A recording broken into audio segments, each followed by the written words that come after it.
este texto de Cándido, Literatura y su desenvolvimento, é um texto complicado de Cândido.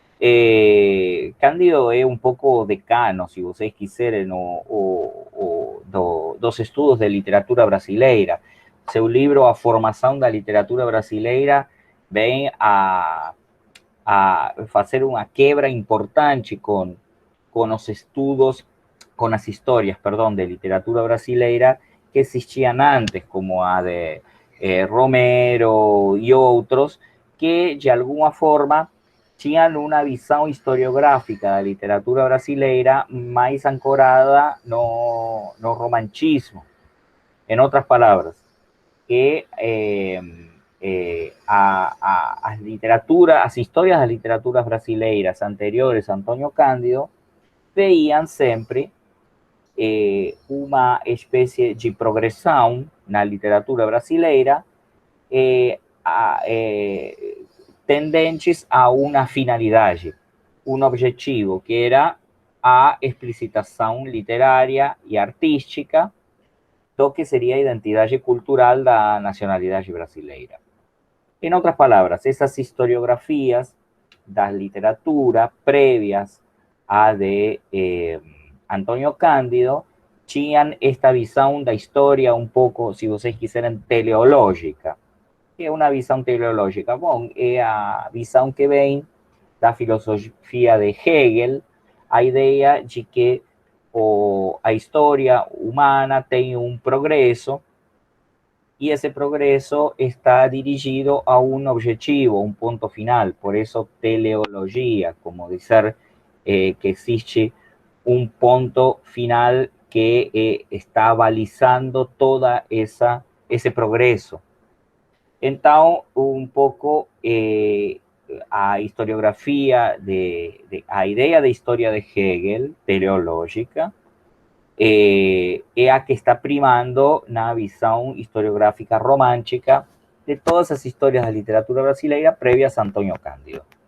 Como dizer algo assim, que, de alguma forma, a identidade cultural brasileira, a identidade do que é o Brasil, a essência da nacionalidade brasileira estaria previamente dada.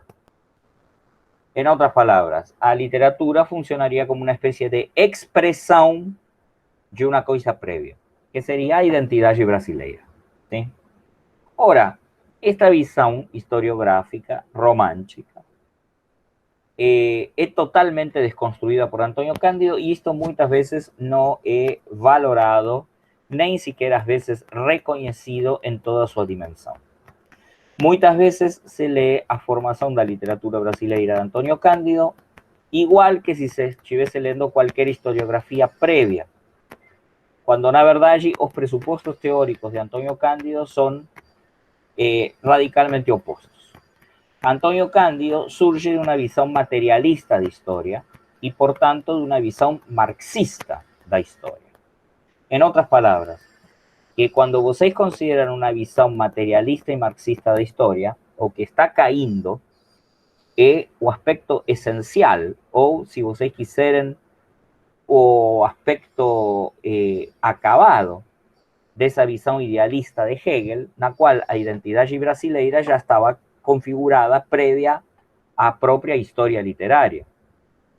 Antônio Cândido, por isso, é que não denomina História da Literatura Brasileira, seu livro. Denomina seu livro Formação da Literatura Brasileira. O que está remarcando Antônio Cândido é que, evidentemente, ao longo do processo de escrita da literatura brasileira, é o próprio processo de escrita, é a própria literatura brasileira a que vai tentando definir ou configurar a identidade cultural da nação, a identidade cultural do Brasil. Em outras palavras, que a literatura não é a expressão de uma identidade cultural, mas a criadora de uma identidade cultural. Nesse sentido, literatura e cultura vão juntos. Haria a sensação de que não existe algo llamado identidade cultural brasileira. No está acabado, no está definido y por tanto no puede ser expresado.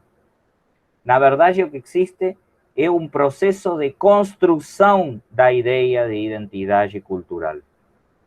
Um processo que, ao longo do tempo, vai acrescentando e tirando coisas dessa ideia de identidade cultural nacional. E, na própria ideia de Cândido, portanto, essa identidade cultural nacional não está acabada nunca.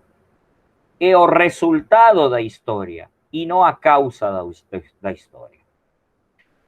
A formação da literatura brasileira de Antônio Cândido, embora continua sendo de certa forma teleológica, como diría Hegel, porque obviamente Cândido asigna no final de ese proceso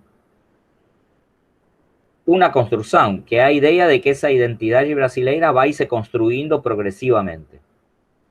No en tanto, a diferencia de las historiografías teleológicas románticas, esa identidad brasileira no está construida. En otras palabras, para Antonio Cândido no existe nada previo na historia. Ou, se vocês quiserem, falar da identidade brasileira na época da colônia é um absurdo. Falar de dinosaurios brasileiros ou de índios brasileiros antes da chegada dos portugueses é outro absurdo. A brasilidade, a identidade cultural, a nacionalidade é uma coisa que vai se construindo aos poucos e que não está acabada nunca. Portanto, não tem nenhum grupo social que possa reivindicar a autêntica brasilidade, a autêntica identidade brasileira. Todo o contrário. Nesses processos de lutas e de construções históricas que vai se construindo o que seria a brasilidade em um momento determinado da história, que não necessariamente é o mesmo em todos os momentos da história. Esta é uma ideia que é uma questão basal, porque precisamente esta visão, se vocês quiserem, de cunho sociológico, marxista, que tem Antônio Cândido em formação da literatura brasileira, é a que vai se transformar um pouco na visão da historiografia de América Latina a partir da segunda metade do século XX. En textos como, por ejemplo, onde salió publicado o texto de Antonio Cândido que nos ocupa hoy, que es Literatura y su desenvolvimiento. Salió publicado en una compilación da UNESCO llamada América Latina en su literatura en 1972. Esa compilación da UNESCO, América Latina en su literatura en 1972, va a ser o primeiro passo para o que hoje é a periodização mais aceita da literatura latino-americana. Esse texto, América Latina en su literatura, 1972, vai ter depois, na década de 1980, 1983, uma sequela que vai ser a literatura latino-americana como processo, onde aí fica claramente explicitada a influência de Antônio Cândido na construção de uma historiografia da literatura da América Latina, e depois vai ter outras sequelas até chegar ao volumen organizado por Ana Pizarro, América Latina, Palavra, Imagem, Cultura, publicado pela Fundação Memorial da América Latina, e que é um pouco a obra que a gente está tentando, por dizer assim, superar, ou em todo caso, actualizar, com esse seminário que alguns de vocês estiveram quando a gente fez o Congresso Brasileiro de Hispanistas, que é a ideia de construir uma história da literatura que de alguma forma possa tomar o relevo dessa obra de América Latina, Palavra, Imagem, Cultura, que organizada por Ana Pizarro y que ya está ficando un poco longínqua.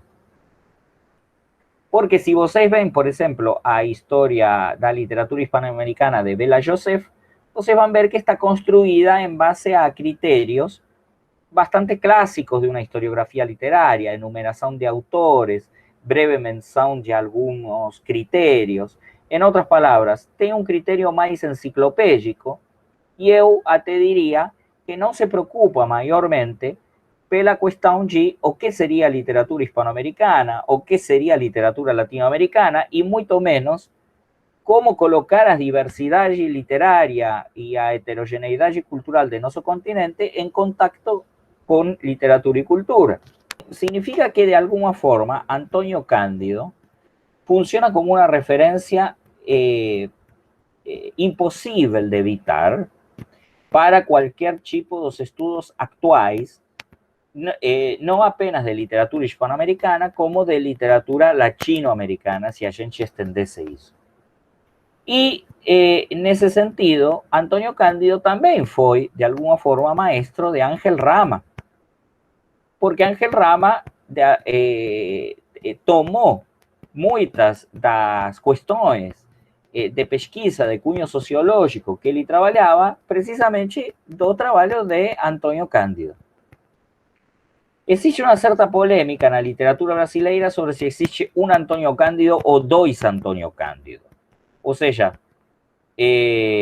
obviamente que a pessoa física é uma, porém, pareceria ser como que na obra de Antônio Cândido vocês têm duas linhas, dois caminhos que, em certa forma, parecem se opor. E vejam bem que isto, de alguma forma, também reproduz um pouco a contradição entre os caminhos teóricos que Rama tinha entre a transculturação narrativa da cidade letrada.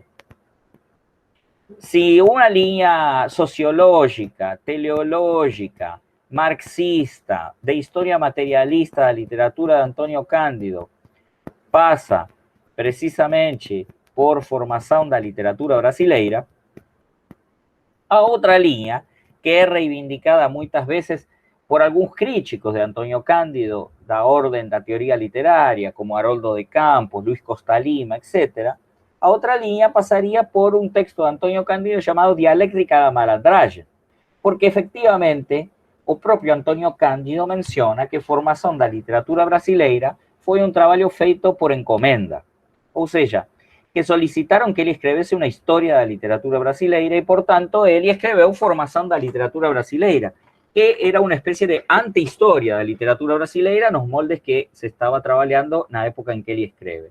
Felizmente foi Antônio Cândido que foi encarregado de escrever isso, porque esse texto é verdadeiramente brilhante e modifica todo o paradigma dos estudos históricos da literatura, não só do Brasil, mas também da América Hispânica.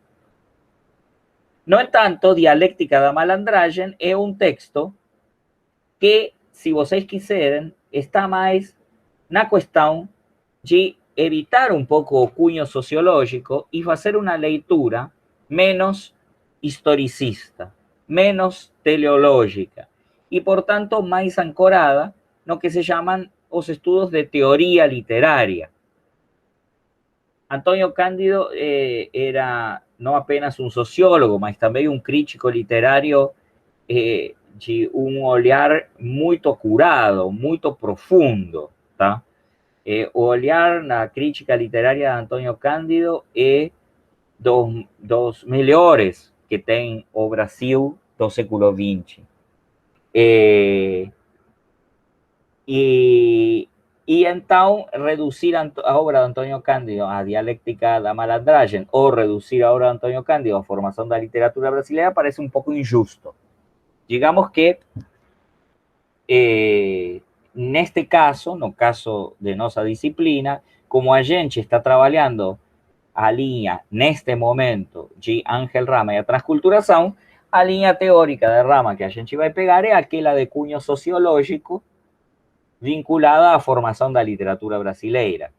Porém, existe essa outra linha que talvez em algum caso tenhamos oportunidade de tratar em outra disciplina, que é aquela que está, por dizer assim, assinalada por Dialéctica da Malandragem. Seja como for, este texto, Literatura e seu desenvolvimento, é um texto problemático dentro da obra de Antônio Cândido. Em primeiro lugar, é problemático porque é um texto no qual claramente Cândido deixa claro que as ideias de formação da literatura brasileira não são brasileiras.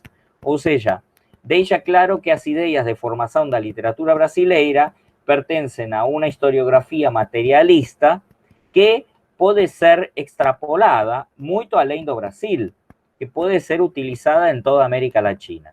E isso en una construcción de academia un poco, si vocês quiserem, extremamente romántica, como é da academia do Brasil, é bastante problemático.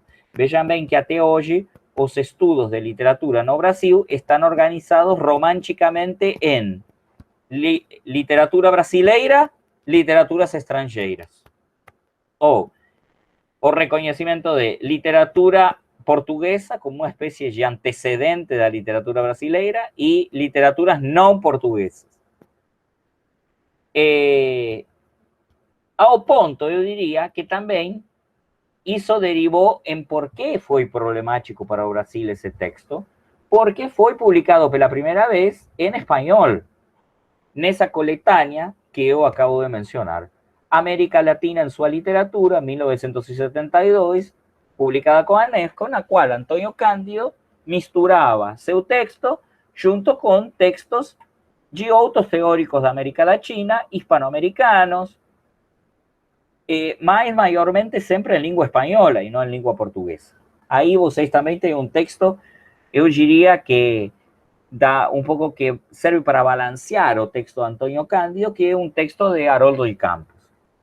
Entonces, Haroldo de Campos y Antonio Cándido publican en español, no mismo libro, son visiones completamente diferentes, y no en tanto o texto de Cándido só vai ser pasado para o portugués varios años después. Y entonces es un texto medio que desconocido de Antonio Cándido para el leitor brasileiro. Eu diría que o texto de Cándido, eu tenho aqui, este é o texto, este é o livro, estão vendo? América Latina en su literatura. Foi publicado en portugués depois, mas bastante tempo depois. ¿Sí? Eu diria o seguinte, o texto de Antonio Cándido, Literatura y Subdesarrollo, para dizer como está escrito no portugués, é un texto bastante amplo en algún sentido y que só vai se ir concentrando na parte de literatura, mais para o final do texto.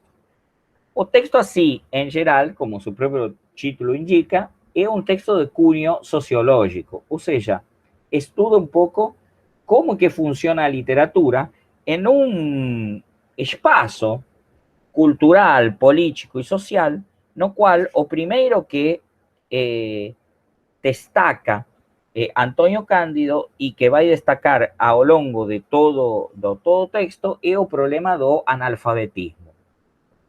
Ou seja, da falta, nós diríamos hoje, da falta de letramento, dos problemas de letramento. Como falar de uma literatura em um espaço cultural, político e social como América Latina, en el qual os leitores são poucos. Y no son pocos por una cuestión de gusto apenas, mas por una cuestión de analfabetismo o de falta de letramento. Este problema do analfabetismo, da falta de letramento, que é o núcleo basal que destaca Antonio Cándido, quero que vocês vejam que é um problema até hoje. Porque com o tempo o que houve é uma classificação menos, por dizer assim, preto y blanco, menos definida entre alfabetización y analfabetismo. Daría a sensación, ya desde faz bastante tiempo, que os nuances do analfabetismo son pocos. O sea, o analfabetismo é claro, a pessoa não sabe ler nem escrever. Porém, o analfabetismo é menos difundido que outra coisa, que é a carencia no letramento. Ou seja, temos pessoas que não podem ser identificadas como analfabetas precisamente porque sabem escrever e ler seu próprio nome, ou o nome das ruas. De ahí a que possam utilizar a palavra escrita para fins próprios, de aí a que consigan escrever uma carta ou operar social, institucional, politicamente com a linguagem, tem um trecho bem distante.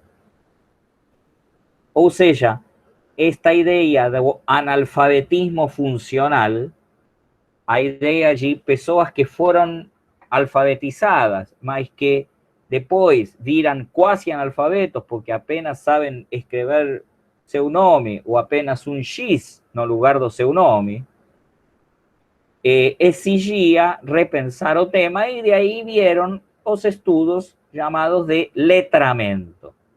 Como vocês sabem, o letramento é um processo no qual começa com alfabetização na escola fundamental e depois a pessoa vai, aos poucos, progredindo no uso da palavra escrita e da leitura, adquirindo diferentes capacidades ou competências que van, primeiro e no nível mais básico, desde a escrita do seu próprio nome, avançando até os diferentes estágios da educação formal, educação fundamental, educação média, avançando para a educação superior e adquirindo determinadas capacidades de leitura.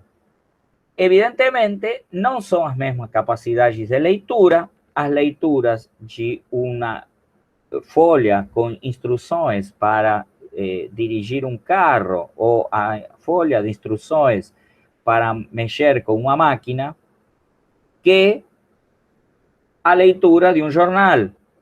Vejam bem que vocês têm segmentados os jornais também em públicos com diferentes letramentos. Não é a mesma coisa o jornal Extra, o jornal Meia Hora, o jornal O Dia, que o jornal O Globo. Não é a mesma coisa o jornal O Globo que algumas das revistas, tipo Isto É, Valor Econômico, etc. Não é a mesma coisa a revista Piauí que a revista Cult. En otras palabras, que existe un letramento que es progresivo y ese letramento progresivo é o que justifica que nos estudos de lingüística, por exemplo, se insista para as pessoas que vão se formar como licenciados que para poder ir consiguiendo letramento se precisan de textos de uso cotidiano, tipo o jornal, tipo un libro de historia, tipo algunos textos con discursos que nunca son discurso literario. Por eso, de alguna forma, o discurso literario pasó a ser, de alguna forma, banido no ensino fundamental y medio no Brasil y, yo diría, nesta altura, también na mayoría de América Latina. Y cuando se utiliza ese discurso literario, se utiliza mal. ¿Por qué? Porque se utiliza ese discurso como ejemplo de los costumes, como ejemplo de una cultura, en otras palabras, como expresión de una identidad cultural, que es precisamente todo lo contrario de lo que dice Cándido en la formación de la literatura brasileira. Utilizar un texto literario como representación de algo que ya existía, a identidade brasileira, é se retrotraer a uma historiografia da literatura do século XIX. Infelizmente, isso acontece. Ultimamente também apareceram estudos sobre letramento literario. ¿Qué significa esto? Rildo Colson y algunos otros pesquisadores brasileiros observaron que mesmo na universidade a capacidade de leitura, de entendimento, por não falar de fruição, do texto literario era escassa até mesmo nos estudantes de letras. Ou seja, que os estudantes de letras, que teriam que ser os peritos, aqueles que conhecem mais que ninguém outro toda a variedade dos discursos, tinham problemas de competência quando eram confrontados com um texto cujo discurso era ficcional. ¿Esto qué significa? Significa que, de alguna forma, y un poco a pesar da insistencia da linguística aplicada, na necessidade política de trabalhar com textos, por dizer assim, do cotidiano ou da realidade, o letramento literário continua sendo o degrau mais alto, o degrau mais difícil de compreender, de entender e de valorar para os leitores da América Latina. Para Antonio Cándido, isto é fundamental. Nos termos de Antonio Cándido, ele chama isso de analfabetismo. Porém, é muito interessante observar que ele insiste, por exemplo, em que quando trabalha o tema dos analfabetismo e dos meios de comunicação de massa e do público literário restringido, ele diz, por exemplo, em efeito, não temos que esquecer que os modernos recursos audiovisuais podem produzir uma mudança nos processos de criação e nos meios de comunicação. E que, quando as grandes massas chegam finalmente a completar sua instrução fundamental, podem buscar, fora do livro, a fruição e a satisfação da necessidade universal de ficção e poesia. Em outras palavras, Antônio Cândido, já em 1972, observa que o problema do analfabetismo, quando consideramos o problema da literatura, não afeta apenas a existência de leitores. Afeta também os formatos e os tipos de obra artística que a gente considera de literatura. Porque, evidentemente, o que diz Cândido é quando se vão formando leitores a partir do desenvolvimento dos recursos humanos, por dizer assim, do desenvolvimento educativo da população, que ele chama de melhoramento da fraqueza cultural, mas está referindo à ideia de educação, a medida que vai se conseguindo o letramento da população na América Latina, a medida que vai se alfabetizando a América Latina, esse público não necessariamente vai se volcar para o lado da obra literária no formato livro. Muitas vezes, a necessidade universal de histórias, a necessidade humana de ficção e de poesia, como diria Cândido, ou seja, a necessidade humana de trabalhar com a imaginação, com o imaginário produto da própria cultura, não se dá necessariamente através do que na época se chamaria alta literatura ou nós chamaríamos literatura culta. Se dá muitas vezes a través de formas artísticas consideradas da literatura baixa ou, se vocês quiserem, da literatura popular, desde as histórias em cordel até a poesia oral, desde os romances de cunho popular com histórias de amor até a novela da televisão, que são todas formas ficcionais de trabalhar estes aspectos, que são os mesmos que estão presentes na literatura. Ele faz, por dizer assim, percurso em todo o artigo sobre o tema de como o subdesenvolvimento ou o retraso do ponto de vista econômico, social, cultural, estaria afetando a consciência dos escritores. Por isso que ele toma uma diferenciação que ele toma do escritor Vieira de Mello, Mário Vieira de Mello, e ele diz algo assim como que até mais ou menos na década de 1930 prevalecia entre os intelectuais a ideia de que as diferenças culturais, educativas, econômicas, políticas com o mundo europeu se deviam à novidade. Em outras palavras, que os países da América Latina eram países novos e, portanto, existia uma imagem, se vocês quiserem, de esperança ou utópica em relação a que essas diferenças em relação com a Europa iam poder se não apenas resolver, mas iam poder ser tomadas até como vantagem para construir mundos melhores para a literatura e para o conhecimento.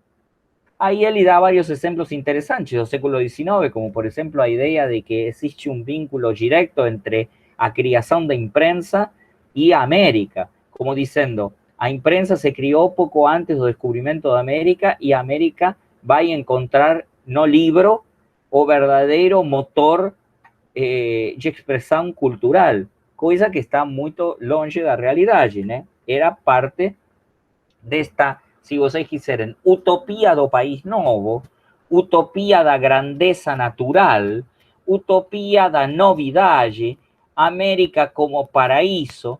Vejam bem que não tem mais que ir aos himnos nacionais, o brasileiro, argentino, todos os himnos nacionais destacan que as flores são as mais bonitas, as árvores são as mais longevas, as paisagens são as mais produtivas. En otras palabras, esta idea de América como país novo, país natural y por tanto país do futuro, país da esperança, capaz de fazer as coisas de uma forma diferente a Europa. O que diz Cândido é que Vieira de Mello traz uma ideia política também e que a partir mais ou menos da década de 30, e eu acrescentaria, curiosamente, a partir da Revolución Rusa, a partir de la Revolución Mexicana, o sea, a partir de un pensamiento sobre a nación y sobre a economía, sobre a política y sobre a historia, más de cuño marxista, más materialista, menos pensado en las grandes esferas ideais de cómo debería ser as pessoas y más concentrado na fome do cotidiano de grande parte de la población, a partir de 1930, esta idea do país novo muda. E na América Latina o que nós temos é que se começa a falar em países subdesenvolvidos. Ou seja, que a consciência dos escritores e hoje em dia dos intelectuais em geral começam a observar que é preciso abandonar esta imagem utópica e esperançosa do século XIX para se concentrar em problemas concretos que deben ser resolvidos y que son diferentes de Europa y los Estados Unidos precisamente porque estos países de América Latina pertenecen a un universo previo, colonial, muy diferente, que de alguna forma mantém certas noções da colônia, até mesmo com uma institucionalidade que aparentemente é nova, é republicana. Ninguém ignora os problemas em relação com a escravidão. Nós sabemos que a escravidão pode ter sido abolida na Argentina em 1813, o que não significa que não existisse escravidão até bem entrado o século XIX e até o final do século XIX. Nós sabemos também que a escravidão, de fato, foi abolida no Brasil em 1889, se eu não lembro mal. Porém, os sistemas de governo, de trabalho, de formas de se vincular, continuam sendo, em muitos aspectos, escravócratas. Antônio Cândido, então, destaca isto, destaca que a observação, a consciência dos escritores e dos intelectuais do subdesenvolvimento, paradoxalmente, serve para poder afirmar melhor ou para poder trabalhar melhor os aspectos da literatura nacional, os aspectos da literatura realista, que essa visão mais utópica ou esperançosa do século XIX. O Antônio Cândido, eu diria que outra observação interessante que faz já desde o começo é que para os intelectuais latino-americanos existe uma identificação desde o começo, a partir dessa espécie de utopia, entre os conceitos de pátria e de terra. Isto afecta diretamente o problema do regionalismo. parecería ser como que pátria e terra são duas caras da mesma moeda dessa visão esperançosa utópica. Ora, quando vocês passam para a visão do subdesenvolvimento, terra e pátria começam a se transformar em duas coisas diferentes. Por uma parte, terra começa a ter especificamente um sentido econômico, um sentido social, donos da terra. E pátria começa a se transformar en una idea más de tipo cultural o identitaria que excede a o propio país y se transforma en idea de patria grande o América Latina. Seja como for, esta diferenciación entre país nuevo y país subdesenvolvido serve para Antonio Cándido observar algunas cosas como esa vinculada a cuestión do letramento, esa que yo estaba diciendo, vinculada a cómo, de alguna forma, dice Cándido, en la mayoría de nuestros países existen grandes masas que no alcanzaran a literatura erudita, mergulhando en una etapa folclórica de comunicación oral. Cuando son alfabetizadas y absorbidas pelo proceso de urbanización, pasan ao dominio do rádio, da televisão e das tiras cómicas ou das revistas de historias em quadrinhos, que constituem a base da cultura de massas. Daí que a alfabetização não aumente proporcionalmente o número de leitores de literatura, como é aqui entendida. Ou seja, Antonio Cándido está falando da literatura no sentido tradicional, por dizer assim, da literatura erudita. ¿Sí? Y otro punto también interesante de Antonio Cándido y que aquí es necesario llevar en cuenta es la idea de que para Antonio Cándido no existe ninguna duda de que las literaturas de América Latina son derivación de las literaturas originalmente metropolitanas, que son la literatura europea, y entre la literatura europea, literatura de España, literatura de Portugal. ¿Sí?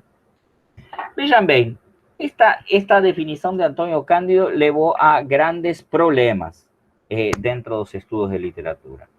Porque de alguna forma parecería ser que si no consideramos literatura, o que Antonio Cándido está considerando no comienzo, que esta idea de literatura erudita, o que está cuestionando Antonio Cándido, entonces sí, es posible decir que esa literatura erudita es, por decir así, importada desde el comienzo.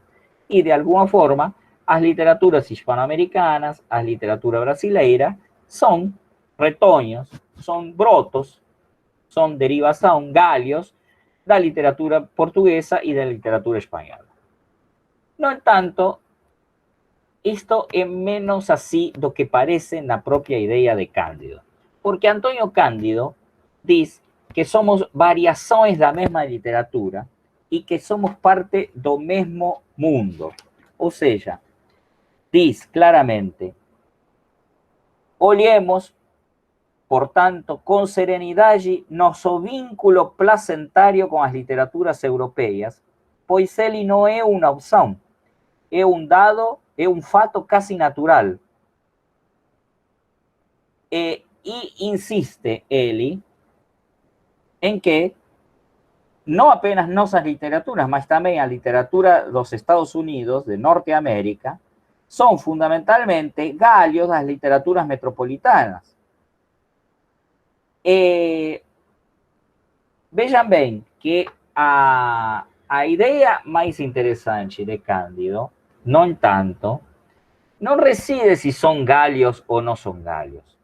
Reside en la idea de autonomía. Él insiste en que a origen de estas literaturas indudablemente es las literaturas metropolitanas. Entonces, de un punto de vista de origen, las literaturas de Hispanoamérica y do Brasil son de origen europeo.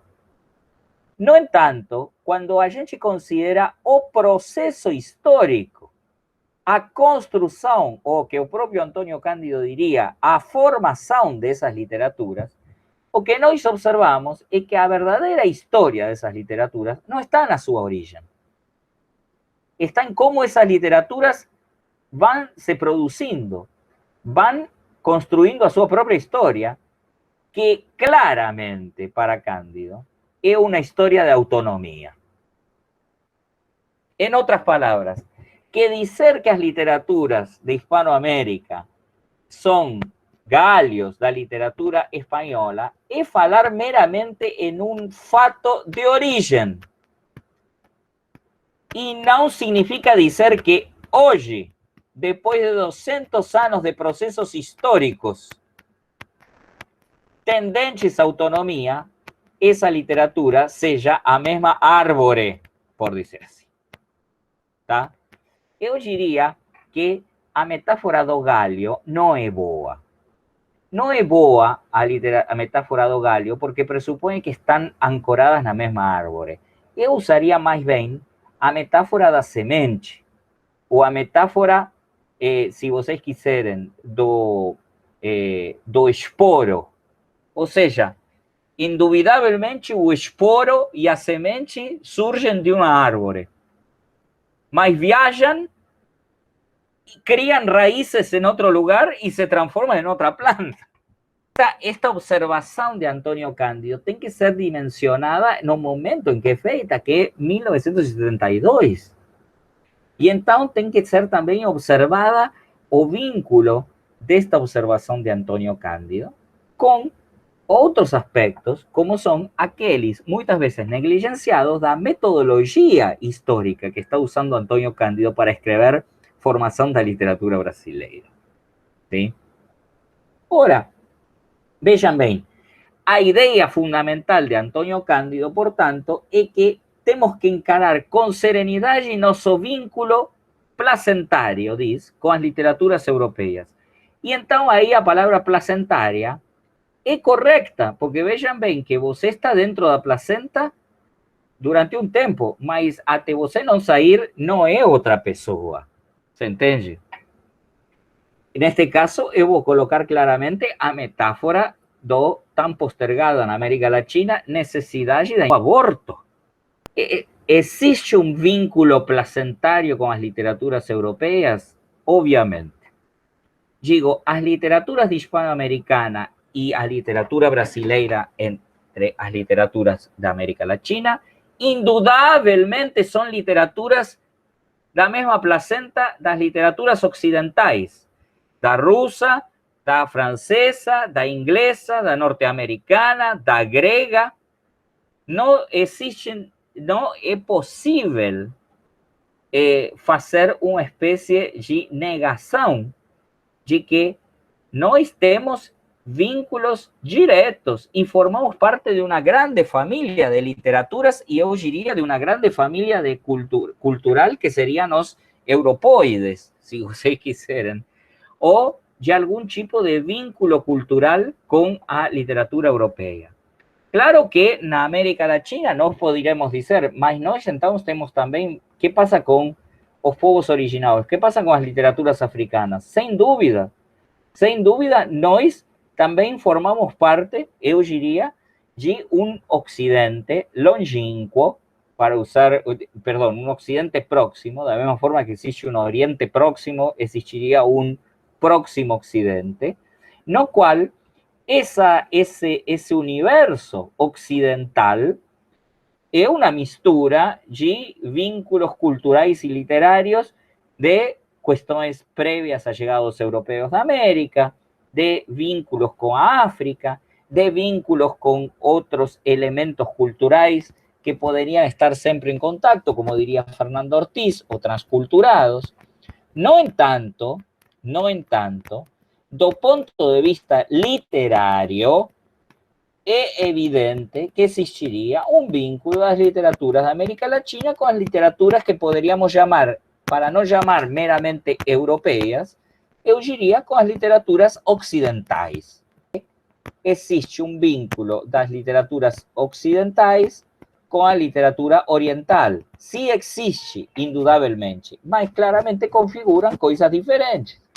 Então, esta ideia de Antônio Cândido é uma ideia que serve para ele insistir em que, en un primeiro momento, o regionalismo, en vez de concentrarse na ideia de colocar forma e conteúdo da literatura no mesmo nível de criatividade, pareceria ser que, num começo, as formas do regionalismo passavam mais pelo temático ou pela reivindicação do costumbrismo e utilizavam formas literárias trazidas de Europa sem nenhum tipo de questionamento ou de aporte ou modificação criativa.